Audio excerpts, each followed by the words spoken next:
ஜெய் சாய்ராம். ஒரு மந்திரம், நிறைய மந்திரம் போட்டுருக்கிறோம்.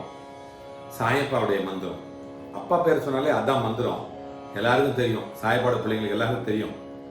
அதனால இனி ஒரு மந்திரம், என்ன மந்திரம்னா, எந்த எந்த கடனாக இருந்தாலும் அடைக்கிறதுக்கு ஒரு மந்திரம் கேட்டாங்க பிள்ளைங்க. நம்ம எப்பவுமே பொதுவாக அந்த மந்திரத்தை சொன்னோம்னா பல தடவை சொல்லி அந்த மந்திரத்தினால பயனடைஞ்சு அவங்க சொல்கிற ஃபீட்பேக்கில் தான் இந்த மந்திரத்தை நம்ம சொல்லுவோம் இல்லையா? அந்த மாதிரி இந்த என் மந்திரத்தை சொல்லி அப்பா சொல்றார், சாயப்பா சொல்றார், இந்த என் மந்திரத்தை சொல்லி எந்த உன் கடனையும் அடைத்து விடு அப்படின்னு சொல்றார். அவர் சொல்றது, அவர் நம்ம நெஞ்சில இருந்து சொல்லக்கூடிய விஷயத்தை தான் நம்ம வெளியில் சொல்றோம். கண்டிப்பா இது கடன் அடைக்கக்கூடிய மந்திரம். இது எப்படி சொல்லணும்னா, ஒரு 3 வரி தான், 3 லைன் தான் இந்த மந்திரம். எந்த கடனாலும் பரவாயில்ல, எந்த கடனாலும் அடைஞ்சு போயிடும். இதுதான் நிச்சயம், இது சத்தியம். அப்பா சொல்றது, அப்பா உணர்த்தியது, ஹிருதயத்திலிருந்து உணர்த்தியது. இந்த மந்திரத்தை சொல்லி நிறைய பிள்ளைங்க கடல் உடைச்சிட்டு வெளியே வந்திருக்காங்க, கண்ணியமான ஒரு நல்ல வாழ்க்கையை வாழ்ந்துட்டு இருக்காங்க. அதுக்காக தான் இந்த மந்திரத்தை சொல்றேன். எந்த கடனா இருந்தாலும் சரியாகும், இது நிச்சயம். என்ன, ஏதாவது ஒரு ஒரு வகையை, ஒரு வழியை காமிச்சு அடைச்சி கொடுத்துருவார் கடனை. இப்போ இந்த லாக்டவுன் நேரத்தில் நம்ம எல்லாம் நிறைய பார்க்குறோம். நிறைய பிள்ளைங்களுக்கு சம்பளம் பாதி சம்பளம் ஆயிடுச்சு, சம்பளம் இல்லாத நிலையில சம்பளமே கொடுக்காம சில கம்பெனி இருக்காங்க. அந்த மாதிரி பிள்ளைங்கள் தான் வீட்டு கடனை, வாகன கடனை இதெல்லாம் அடைக்கிறதுக்கு திணறாங்க. நிறைய நம்ம நாட்டில் மட்டும் இல்லை, இந்தியாவில் மட்டும் இல்லை, எல்லா நாட்டிலையும் அப்படிதான் நடக்குது. ஸோ அப்பா சொல்றது, இந்த என் மந்திரத்தை சொல்லி எந்த உன் கடனையும் அடைத்து விடு அப்படின்னு சொல்றாரு இந்த மந்திரத்தை. சரியா? நான் மந்திரம் சொல்றேன்.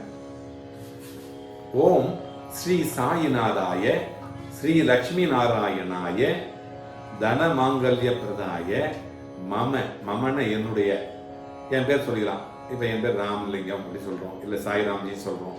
ஸோ இந்த மாதிரி சொல்றோம் இல்லையா? அந்த பேர் சொல்லிக்கணும். மம ருணம்னா கடன், ருணம் சிந்தி தனம் வசிய ஸ்வாகா, இதான் மந்திரம். சரியா? இன்னொரு மாதிரி சொல்றேன். ஓம் ஸ்ரீ சாயிநாதாய ஸ்ரீ லக்ஷ்மி நாராயணாய தன மாங்கல்ய பிரதாய மம ருணம் சிந்தி தனம் வசிய ஸ்வாகா, இந்த மந்திரம். இதை சொல்லிட்டே இருக்கணும். ஓம் ஸ்ரீ சாயிநாதாய ஸ்ரீ லக்ஷ்மி நாராயணாய தன மாங்கல்ய பிரதாய மம ருணம் சிந்தி தனம் வசிய ஸ்வாஹா, இப்படி சொல்லிட்டே இருக்கணும். இது எத்தனை தடவை சொல்லணும்? 108 முறை சொல்லணும். எப்போ சொல்லணும்னா, வியாழக்கிழமைகளில், குருவாரம் இல்லையா, அப்பாவுடைய திருவடியில் நம்ம என்ன சாப்பிட்றோமோ, நான்வெஜ்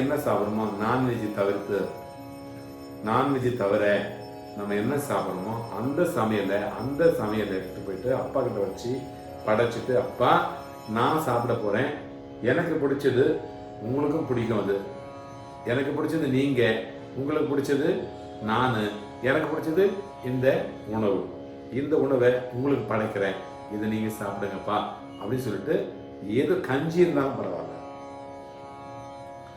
உங்க வீட்டுல ஒருவேளை உங்க நடு வீட்டுல சாமி ரூம்ல சிலை இல்லைனாலும் பரவாயில்ல, படம் இல்லைனாலும் பரவாயில்ல. சில நாடுகள்ல நிறைய பிள்ளைங்க, குவைத்து, துபாய் இந்த மாதிரி இருக்கிற பிள்ளைங்களுக்கு படம் இல்லைப்பா, சிலை இல்லைப்பான்னு சொல்றாங்க. இல்லைனாலும் பரவாயில்ல, நோ ப்ராப்ளம். என்ன செய்றீங்க, உங்க செல்போன்ல படம் வரும். எந்த படத்தையும் நீங்க வர வைக்க முடியும் இல்லையா? அதுதானே கூகுள் தானே குரு, கொட்டி கிடக்குது, உலகத்தையே கொட்டி கொடுக்குது நமக்கு. எதை இருந்தாலும் கொடுக்குது இல்லையா? அறிவையும் கொடுக்குது, ஆசையும் கொடுக்குது, அந்தஸ்தையும் கொடுக்குது, ஆன்மீகத்தையும் கொடுக்குது. நம்ம கையில் இருக்கிற, உள்ளங்கையில் இருக்கிற அந்த கூகுள், அந்த யூடியூப் அல்லது ஏதோ ஒரு படம், அந்த சாயப்பாவுடைய படத்தை எடுத்து வச்சு நடுவில் அப்படி வைங்க. வச்சுட்டு, நான் இல்லாதவங்களுக்கு தான் சொல்றேன், இருக்கிறவங்களாம் செய்ய வேண்டாம், இருக்கிறவங்க சில பக்கத்தில் முன்னாடி வைங்க. அந்த படையில எடுத்து வச்சுட்டு, அப்பா முன்னாடி வச்சுட்டு, அப்பாட்ட நல்லா வேண்டிக்கங்க. அப்பா, என் கடன் எவ்வளவு இருக்குது, எவ்வளவு கடன் எக்கச்சக்கமா இருக்குது, அந்த கடன் எல்லாம் அடையணும். கடன்னா பணம் மட்டுமல்ல கடன். அப்பா, என் பிள்ளைகளுக்கு சொல்றேன், பணம் மட்டுமல்ல கடன். நம்ம பல பேர்கிட்ட இருந்து பல வகையில நம்ம உதவி பெற்றிருக்கலாம். நம்ம அப்பா அம்மா, நம்மளை பெற்ற அப்பா அம்மாவுக்கு செய்ய வேண்டிய கடன், கடமை, இந்த மாதிரி நிறைய கடன்கள். இப்போ இந்த ரோடு வழியில் ஒரு ஆம்புலன்ஸ் போகுது. இந்த பிரார்த்தனை பண்ணிக்கிட்டு இருக்கும்போது ரோடு வழியில் ஒரு ஆம்புலன்ஸ் போகுது. சத்தம் கேட்கணும், கேக்குதா? அந்த ஆம்புலன்ஸில் போகிற அந்த நபர் ஆணாகவோ பெண்ணாகவோ அல்லது பிள்ளையாகவோ குழந்தையாகவோ யாராகவோ இருந்தாலும் கூட வீட்டிற்கு மீண்டும் மீண்டும் ஆரோக்கியமாக திரும்பி செல்ல வேண்டும். அந்த வீட்டிற்கு குடும்ப தலைவனாகவோ தலைவியாகவோ குழந்தையாகவோ இளைஞராகவோ யுவதியாகவோ யாராக இருந்தாலும் ஆரோக்கியமாக மீண்டும் சகஜமாக பழைய நிலைக்கு திரும்பி செல்ல வேண்டும். எந்த செலவினமும் இருக்கக்கூடாது, எந்த மன உளைச்சல் இருக்கக்கூடாது, எந்த அடிபட்டுக்கூடாது, ரத்த இது இருக்கக்கூடாது, ரத்தத்தினுடைய அந்த வீணான ரத்தம் போகக்கூடாது. அந்த மாதிரிலாம் இல்லாமல் மீண்டும் நல்லபடிக்கு போகணும்னு நீங்களாம் வேண்டிக்கங்க. இந்த மந்திரம் மறுபடியும் சொல்கிறேன். இந்த மந்திரம் முக்கியமான மந்திரம். மறுபடியும் மீண்டும் மந்திரத்துக்கு போகும். ஏன்னா எப்போ பிரார்த்தனை பண்ணாலும் இது மாதிரி ஒரு ஆம்புலன்ஸ் போகுது இல்லையா, அதுக்காக நம்ம பிரார்த்தனை பண்ணிக்கிறது இல்லையா, அதுதான் நம்ம கடமை. நிறைய நேரங்களில் ஹாஸ்பிட்டலுக்கு கொண்டு போகக்கூடிய நிலையில் அந்த பேஷண்ட்டு நமக்கு பிரார்த்தனை பண்ணுறாரு. அப்போ அவ்வளோ நம்பிக்கை, நம்ம மேலே நம்பிக்கை இருந்தாலும் அப்பா மேலே நம்பிக்கை இருக்குது. அந்த நம்பிக்கையில் தான் பிரார்த்தனை பண்ணுறாரு. அதாவது என்ன சொல்றது, அவ்வளோ நம்பிக்கை அப்பா மேலே. அடுத்த 10 செகண்டில் அவருக்கு ஆப்ரேஷன் பண்ண போகிறாங்க. அவர் அந்த பேஷண்ட் நம்மகிட்ட ஃபோன் பண்ணி ஸ்ட்ரெச்சர்லேருந்தே ஃபோன் பண்ணுறாரு, நான் இன்னும் கொஞ்சம் நேரத்தில் உள்ளே போகிறேன், தயவுசெய்து எனக்காக ப்ரே பண்ணிக்கன்னு சொல்கிறாங்க. அப்போ தான் நம்ம கண்ணில் கண்ணீர் வருது. நம்ம அப்பாவாக இருந்தாக்கா நம்ம என்ன செய்வோம், நம்ம சகோதரராக இருந்தால் என்ன செய்வோம், ஒருவேளை நம்மளா இருந்தால் நம்ம யார்கிட்ட பேசுவோம், யார்கிட்ட சொல்லுவோம். நம்ம குடும்பத்தினரெல்லாம் கலக்கத்தில் இருப்பாங்க. அப்போ அவங்களால பிரார்த்தனை பண்ணிக்க முடியாது. நம்ம என்ன செய்வோம், அப்போ அந்த உயிரை காப்பாற்றுன்னு சொல்லுவோம் இல்லையா. அந்த மாதிரி தான் இந்த நிகழ்ச்சி. அதுக்காக தான் சொல்ல வரேன். மீண்டும் மந்திரத்துக்கு போவோம். இந்த என் மந்திரத்தை சொல்லி எந்த உன் கடமையும் அடைத்து விடு அப்பா சொல்றாரு இல்லையா. அது ஓம் ஸ்ரீ சாயிநாதாய ஸ்ரீ லக்ஷ்மி நாராயணாய தனமாங்கல்ய பிரதாய மம ருணம் நிவாரைய விட்டுடலாம். சிந்தி தனம் வசிய ஸ்வாகா. சரியா? இது சொல்லுங்க, கண்டிப்பா உங்களுடைய கடன்லாம் அடையும். அடுத்த பதிவில் நீங்களே சொல்லுவீங்க, அடுத்து அப்பா என்னுடைய கடனில் அடைஞ்சு போச்சு அப்படின்னு சொல்லிட்டு இன்னும் 2-1 மாதத்தில் எனக்கு நல்ல ஒரு செய்தியை சொல்லுவீங்க. அந்த நிலை உங்களுக்கு வரும். அப்பா நான் உங்கள்கிட்ட பிரார்த்தனை பண்ணிக்கிட்டேன், என் கடன்லாம் அடைஞ்சு போச்சு, நான் ரொம்ப சந்தோஷமாக இருக்கிறேன், உங்களுக்கு அன்னதானம் பண்ணணும் அப்படின்னு சொல்லிட்டு நீங்களே கூப்பிட்டு அந்த கொடுக்கக்கூடிய அந்த நிலையை, அந்த தகுதியை அப்பா உங்களுக்கு தருவார். இது நிச்சயம். எவ்வளோ பிள்ளைங்க வெளிநாட்டில் இருக்கிறாங்க. அந்த பிள்ளைங்களாம் கடலுக்காக நான் வந்தேன்பா, நம்ம பிள்ளைங்க சொல்கிறாங்க, கடலுக்காக நான் வந்தேன்பா வெளிநாட்டுக்கு, எப்போ தான் என் பிள்ளைங்களை போய் பார்க்க போகிறேன், எப்போ தான் நான் குடும்பத்தோடு சேர போகிறேன், என் பிள்ளைங்களை கண்ணார எப்போ தான் பார்க்க போகிறேன், கட்டி தழுவ போகிறேன், அந்த பிள்ளைங்களுக்கு ஒரு முத்தம் கொடுக்க போகிறேன். எவ்வளோ நாள் ஆச்சு, எங்கள் அப்பாவை நான் எப்போ பார்ப்பேன், எவ்வளோ நாள் ஆச்சு. சில பேர்லாம் வெளிநாட்டுக்கு போயிட்டு அப்பாவை இழந்தவங்களாம் இருக்காங்க, தாத்தாவை இழந்தவங்களாம் இருக்காங்க. இந்த மாதிரி பிள்ளைங்களுக்கெல்லாம் ஒரு தகுதி, பிள்ளைங்களை பார்க்கக்கூடிய தகுதி எப்போ வரும் அப்படின்னு காத்துக்கிட்டு இருக்காங்க பார்த்தீங்களா. அந்த பிள்ளைங்களுக்காக தான் இந்த மாதிரி பிரார்த்தனைகள்லாம் செய்யறது. இந்த மாதிரி மந்திரம்லாம் சொல்கிறோம். இந்த மந்திரத்தை சொல்லி மீண்டும் நல்ல கை நிறைய சம்பளத்தோட, விசா பிரச்சனை அந்த பிரச்சனை இந்த பிரச்சனைலாம் இல்லாமல் மீண்டும் கை நிறைய பணத்தை கொண்டு கடனெல்லாம் அடைச்சிட்டு, எந்த நிலத்தை வாங்கணுமோ, எந்த வீட்டை கட்டணுமோ, எந்த ரெஜிஸ்டர் பண்ணணுமோ எல்லாத்தையும் ரெஜிஸ்டர்லாம் பண்ணிட்டு சந்தோஷமா, அப்பா நான் நல்லா இருக்கிறேன், நான் வந்துட்டேன், ஊருக்கு வந்துட்டேன் அப்படின்ற ஒரு நல்ல செய்தியை நீங்கள் எப்போ தான் சொல்கிறீங்களோ அப்போ தான் என்னுடைய மனசு நிம்மதி அடையும். அந்த மாதிரி நிறைய பிள்ளைங்க வந்திருக்கிறீங்க, இந்த மந்திரத்தை சொல்லி வந்திருக்கிறீங்க.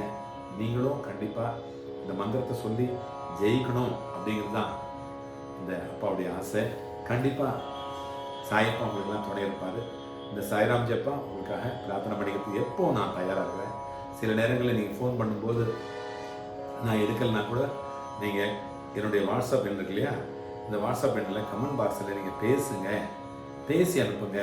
நீங்கள் நினைக்கிறீங்க, நிறைய பிள்ளைங்க சொல்கிறீங்க, அப்பா நீங்கள் பிஸியாக இருப்பீங்கப்பா அதனால் பண்ணலப்பா சொல்கிறீங்க. பண்ணுறீங்க, பண்ணும்போது இப்படி சொல்கிறீங்க, நீங்கள் பிஸியாக இருப்பீங்கப்பா நான் அப்போ அதனால் பண்ணலப்பா அப்படின்னு சொல்கிறீங்க. அப்படி இல்லை, எப்பவும் பிஸியாக இருக்கிறதும் எப்பவும் எல்லார்கிட்டையும் பேசுகிறது தான் எனக்கு வேலை, அப்பா கொடுத்த கடமை. அது செய்யலைன்னா தான் தப்பு. நீங்கள் பேசுங்க, எடுக்கலைன்னா பரவாயில்ல, வாய்ஸ் மெசேஜ் கொடுங்க, தப்பே கிடையாது. நான் ராத்திரி 12:30 மணி மினிமம் அல்லது 1:30 மணிக்கு தான் நான் தூங்குறேன். 3:30 மணிக்கெலாம் இப்போல்லாம் ஏஞ்சிக்கிறேன். முதல்ல 4:30 மணிக்கு சொல்லியிருந்தேன் இல்லையா, இப்போ 3:30 மணி கொஞ்சம் எனக்கு ஓவர் டைம் கொடுக்குறாரு அப்பா. என்ன 3:30 மணிக்கெலாம் ஏஞ்சிக்கிறேன். கண்டிப்பாக உங்களுடைய பிரார்த்தனையை கேட்பேன். என் காது வழியில் அப்பா சாயப்பா கேட்பாரு. நியாயமான பிரார்த்தனைனா கண்டிப்பாக முடிச்சு கொடுக்குறாரு. இதுதான் உண்மை. சரியா? உண்மையாக இருக்கணும் அவர்கிட்ட, வேறு ஒன்றும் இல்லை. எப்படி சனி பகவானுக்கு அந்த அந்த அந்த பரிகாரம் பண்ணுறது, ஸ்தோத்திரம் சொல்கிறது, இந்த மாதிரி எல்லாம் பண்ணுறதெல்லாம் அதெல்லாம் விட அவருக்கு உண்மையாக நேர்மையாக இருந்தால் தான் சனி பகவானை பிடிக்கும் இல்லையா? அந்த மாதிரி தான் நம்ம சாய் பகவானை கூட நேர்மையாக இருந்தால் அவருக்கு ரொம்ப பிடிக்கும். நேர்மையானவங்களுக்கு ரொம்ப பிடிக்கும். மனசு சுத்தமாக இருக்குது இல்லையா, அவங்களெல்லாம் ரொம்ப பிடிக்கும். அதனால மனசை சுத்தமாக வச்சுக்கிட்டு பிரார்த்தனை பண்ணுவோம், இந்த மந்திரத்தை சொல்லுவோம். சொல்லி நம்மளால முடிஞ்ச ஒரு உதவி, பக்கத்தில் உங்களுக்கு ஒரு அன்னதானம் அல்லது ஒரு வஸ்திர தானம் அல்லது ஒரு கல்வி தானம், ஏதாவது ஒரு தானம் பண்ணிட்டு, இதெல்லாம் பண்ண முடியலையா, நல்ல வார்த்தை 2 வார்த்தை, நல்ல வார்த்தை, கோவப்படாம சந்தோஷமா நல்ல வார்த்தை 2 வார்த்தை பேசினாலே கூட அப்பாவுக்கு ரொம்ப பிடிக்கும் இல்லையா? அதை மாதிரி செஞ்சுட்டு இந்த மந்திரத்தை சொல்லிட்டு வருவோம். நான் சொன்னேன் இல்லையா, அப்பாவுக்கு முன்னாடி கொண்டு போய் படையல் வைங்கன்னு சொன்னேன் இல்லையா, அப்பாவுக்கு முன்னாடி என்ன சமையல் இருந்தோ எக்ஸப்ட் நான்வெஜ் எடுத்துக்கொண்டு போயிட்டு வியாழக்கிழமையில் அவர் முன்னாடி படைச்சிட்டு கும்பிட்டு கையெடுத்து கும்பிட்டுட்டு இந்த மந்திரத்தை 108 முறை சொல்லிட்டு கடனெல்லாம் அடைச்சிட்டு ஒரு கண்ணியமான வாழ்க்கையை கொடுங்கப்பா அப்படின்னு கேட்டுட்டு அதை அந்த தீபாவளி பண்ணிட்டு தூப தீபம் ஏற்றி மலர் சாற்றி மந்திரத்தை சொல்லி வாங்க. 9 வாரத்துக்குள்ளார ஒரு நல்ல வழி உங்களுக்கு கிடைக்கும். 9 வாரத்துக்குள்ளார ஒரு நல்ல வழி கொடுக்கும் கிடைக்கும். அப்படி இல்லைன்னா என்ன கேளுங்க, அதுக்கு நான் கேரண்டி.